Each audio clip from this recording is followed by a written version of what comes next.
পূর্ব মেদিনীপুরের রামনগরে সমবায় সমিতিতে লুঠের চেষ্টা বানচাল করলেন স্থানীয় বাসিন্দারা। অভিযোগ, সন্ধে ৬টা নাগাদ বোমাবাজি করতে করতে সমবায় সমিতির সামনে আসে ৬ জন অভিযুক্ত। দুটি বাইকে করে আসে ডাকাত দলটি। ব্যারিকেড দিয়ে সমবায় সমিতির মূল দরজা বন্ধ করার চেষ্টা করে। ক্যাশিয়ারের মাথায় বন্দুক ধরে চাবি চায়। ভল্টের প্রথম পাল্লা খোলার চাবি পেলেও মূল পাল্লার চাবি পাননি অভিযুক্তরা। আর এর মধ্যেই স্থানীয় বাসিন্দারা সমবায় সমিতি ঘিরে ফেলে। তাতেই ভয় পেয়ে চম্পট দেয় ডাকাত দল। পালানোর সময়ে দুটি বোমা ছুড়ে তারা।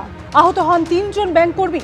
ঘটনাস্থলে পৌঁছে ভোজালি এবং কার্তুজ উদ্ধার করে রামনগর থানা। সুপ্রিম কোর্টের দেওয়া সময়সীমার মধ্যে আরজিকর মেডিকেলে পোস্টিং পেলেন না চিকিৎসক অনিকেত মাহাতো। কেন সর্বোচ্চ আদালতের নির্দেশ মান্য করা হচ্ছে না, প্রশ্ন তুলে স্বাস্থ্য ভবনে ডেপুটেশন দিতে যান চিকিৎসকদের একাংশ। যদিও পুলিশি বাধায় খালি হাতেই ফিরতে হলো তাদের।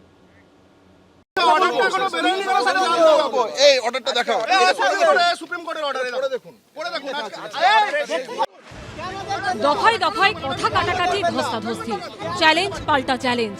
চিকিৎসক অনিকেত মাহাতোর পোস্টিং বিতর্কে ফের একবার তপ্ত হয়ে উঠল স্বাস্থ্য ভবন চত্বর।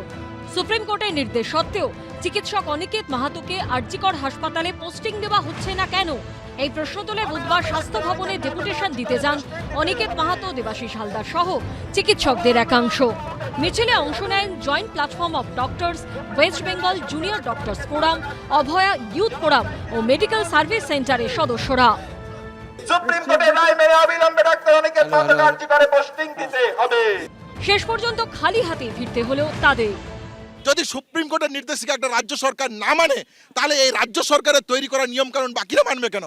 যদি সুপ্রিম কোর্টের নির্দেশিকা একটা স্বাস্থ্য ভবনের মতন কর্তৃপক্ষ না মানে, তাহলে যে স্বাস্থ্য ভবন সারা পশ্চিমবাংলার স্বাস্থ্য ব্যবস্থাকে পরিচালিত করে, সেই পরিচালন তারা কিভাবে করবেন?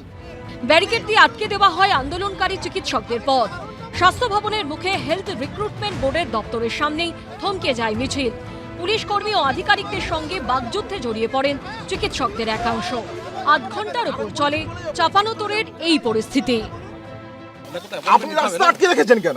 আপনি রাস্তা আটকে রেখেছেন, ডাক্তাররা যেতে পারবে না এখানে। দেখেন, আরজিকর কাণ্ডের অন্যতম প্রতিবাদী মুখ অনিকেত মাহাতো। অভিযোগ, কাউন্সিলিং এর সময় ফার্স্ট ইয়ার সিনিয়র রেসিডেন্ট হিসেবে তার নাম ছিল আরজিকর মেডিকেল কলেজে, অথচ তাকে পাঠানো হয় রায়গঞ্জ মেডিকেল কলেজে। এরপরই রাজ্য সরকারের সিদ্ধান্তকে চ্যালেঞ্জ করে কলকাতা হাইকোর্টে যান প্রতিবাদী চিকিৎসক। সিঙ্গল বেঞ্চ ডিভিশন বেঞ্চ হয়ে মামলা গড়ায় সুপ্রিম কোর্টে। 11ই ডিসেম্বর সুপ্রিম কোর্ট সরাসরি প্রশ্ন তোলে, বাকিদের পোস্টিং মেধাভিত্তিক হলে অনিকেত মাহাতোর ক্ষেত্রে নয় কেন? দেশের সর্বোচ্চ আদালত নির্দেশ দেয় 2 সপ্তাহের মধ্যে চিকিৎসক অনিকেত মাহাতোকে পোস্টিং দিতে হবে আরজিকর মেডিকেল কলেজেই। বুধবার শেষ হলো সেই সময়সীমা, অথচ পোস্টিং সংক্রান্ত নির্দেশ এখনো কার্যকর হয়নি বলে অভিযোগ। আমরা এসেছিলাম সুপ্রিম কোর্টের অর্ডারটা ওনাদের দেখানোর জন্য যে আজকে 14 দিন পেরিয়ে যাচ্ছে। সেই সুপ্রিম কোর্টের অর্ডার মানার ক্ষেত্রে অবস্ট্রাকশন হয়ে দাঁড়িয়ে রয়েছেন এই পুলিশ অফিসার এবং আইপিএস অফিসাররা।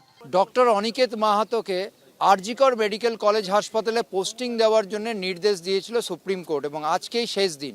তারা সেই বিষয়ে পুঙ্খানুপুঙ্খ জানতে স্বাস্থ্য ভবনে আসেন। শুধু অনিকেত মাহাতো যে এসছেন তা নয়, ডক্টর দেবাশিস হালদার সহ বিভিন্ন জুনিয়র ডাক্তার তারা এসছেন, সিনিয়র ডাক্তাররাও এসেছিলেন। অভয় মঞ্চের যে ইউথ ফোরাম তাদের পক্ষ থেকেও এখানে তারা উপস্থিত হয়েছিলেন, কিন্তু দেখা গেল পুলিশ ব্যারিকেড করে তাদেরকে ঢুকতে দেননি। এই সরকারটা তো কোনো গণতান্ত্রিক ব্যবস্থার উপরে বিশ্বাস করে না, এরা কোর্টের রায়কে মানে না, এরা দেশের প্রধানমন্ত্রীকে মানে না, রাজ্যপালকে মানে না, রাষ্ট্রপতির সম্পর্কে কদর্য বিবৃতি দেয়। এদের কাছ থেকে আপনি কি প্রত্যাশা করেন? এখানে বহু অর্ডার কমপ্লাই হয় না। নবান্ন বা কালীঘাটের এই সুপ্রিম পাওয়ারের সোর্স কি? সভরিন দেশের হাইয়েস্ট জুডিশিয়াল এস্টাবলিশমেন্ট, তাদের রায় হলো এই ডাক্তারের পোস্টিংয়ের ব্যাপারে। It's a gross violation. কিন্তু সৈয়া ভাই কোতওয়াল ডর কাহে কা, হিন্দি পদ তো এমনি আছে। এ নিয়ে পাল্টা খোঁচা দিয়েছে তৃণমূল। বিষয় কোর্টে বলবেন, কোর্টের বিষয়। আবার এটাও তো পাশাপাশি গ্রামের মানুষ, জেলার মানুষও দেখছেন যে যারা নাকি খুব বিপ্লবী তাদের জেলায় যেতে বুকে ব্যথা করে, তাদের সব ক্রিম পোস্টিংয়ে রাখতে হবে, নইলে তারা কোর্টে চলে যাবে। প্রশ্ন হলো, এই টানাপোড়েনের শেষ কোথায়? ঝিলম করঞ্জাই, আশাবুল হোসেন ও উজ্জ্বল মুখোপাধ্যায়ের রিপোর্ট, এবিপি আনন্দ। সমাবর্তন অনুষ্ঠানেও ছাত্রদের বিক্ষোভ ঘিরে উত্তেজনা ছড়ালো যাদবপুর বিশ্ববিদ্যালয়ে। রাজ্যপাল ক্যাম্পাসে ঢোকার পরই বিক্ষোভ দেখাতে শুরু করে এসএফআই, এআইডিএসও, ফেডসু সহ একাধিক ছাত্র সংগঠন। অবিলম্বে ছাত্র সংসদের নির্বাচনের দাবিতে রাজ্যপালের কাছে ডেপুটেশন দেন তারা। অবিলম্বে ক্যাম্পাসে বন্ধকর্তার বিরুদ্ধে এসএফআইয়ের লড়াই চলছে, চলবে। অবিলম্বে ছাত্র নির্বাচনের দাবিতে এসএফআই এর লড়াই। অডিটোরিয়ামে সমাবর্তন অনুষ্ঠানে যোগ দিয়েছেন রাজ্যপাল, আর বাইরে চলছে ছাত্রদের বিক্ষোভ। বুধবার সমাবর্তন অনুষ্ঠানের দিনও ছাত্র বিক্ষোভ ঘিরে এভাবেই উত্তেজনা ছড়ালো যাদবপুর বিশ্ববিদ্যালয়ে। রাজ্যপালের উপস্থিতিতেই চলল বিক্ষোভ, উঠল স্লোগান।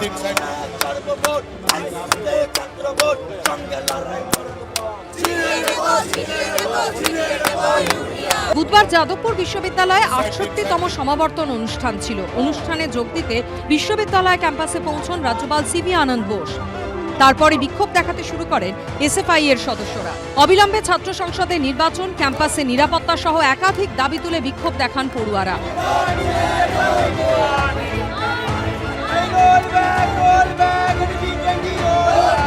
ক্যাম্পাসের সমাবর্তন অনুষ্ঠান চলাকালীনও বাইরে বিক্ষোভ স্লোগান থামেনি। পরে এআইডিএসও, ফেডসু সহ একাধিক ছাত্র সংগঠন প্রতিবাদ করতে শুরু করে।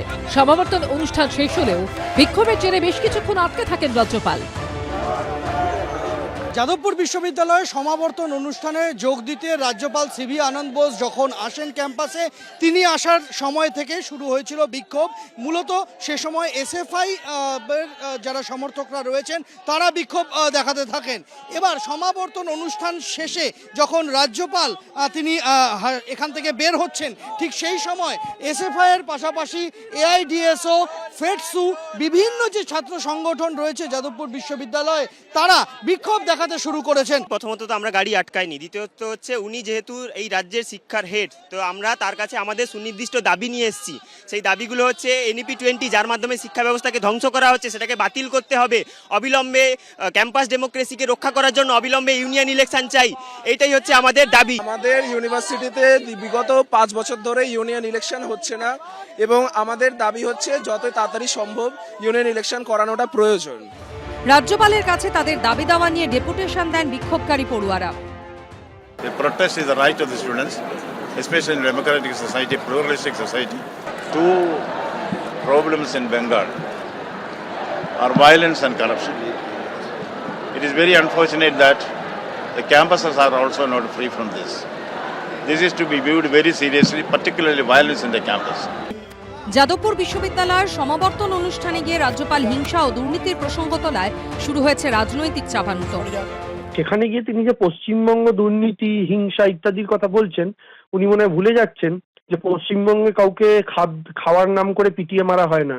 পশ্চিমবঙ্গে কাউকে বিধর্মী হওয়ার অপরাধে পিটিয়ে রাস্তায় মব লিঞ্চিং করে খুন করা হয় না। পশ্চিমবঙ্গের মাটিতে দুর্নীতির কথা তিনি বলছেন, তিনি যে রাজনৈতিক দল দ্বারা প্রেরিত পশ্চিমবঙ্গে, সেই রাজনৈতিক দলের পশ্চিমবঙ্গের বিরোধী দলনেতা দুর্নীতি করেই সবার প্রথম কুপরিচিত হয়েছিলেন গোটা রাজ্যের মানুষের কাছে। এবং সর্বোপরি তিনি যে দলের তরফ থেকে প্রেরিত, সেই দল সমস্ত দুর্নীতিবাজদের নিয়ে হজম করে ফেলেছে। উপাচার্য নিয়োগ সহ একাধিক ইস্যুতে রাজ্য সরকারের সঙ্গে সংঘাতের আবহে গত 2 বছর সমাবর্তন অনুষ্ঠানে যোগ দেননি রাজ্যপাল সিভি আনন্দ বোস। এবার যাদবপুর বিশ্ববিদ্যালয় সমাবর্তন অনুষ্ঠানে রাজ্যপাল যোগ দিলেও বিতর্ক এড়ানো গেল না। সন্দীপ সরকার ও ঝিলম করঞ্জাইয়ের রিপোর্ট, এবিপি আনন্দ। এবিপি আনন্দ, এগিয়ে থাকে, এগিয়ে রাখে।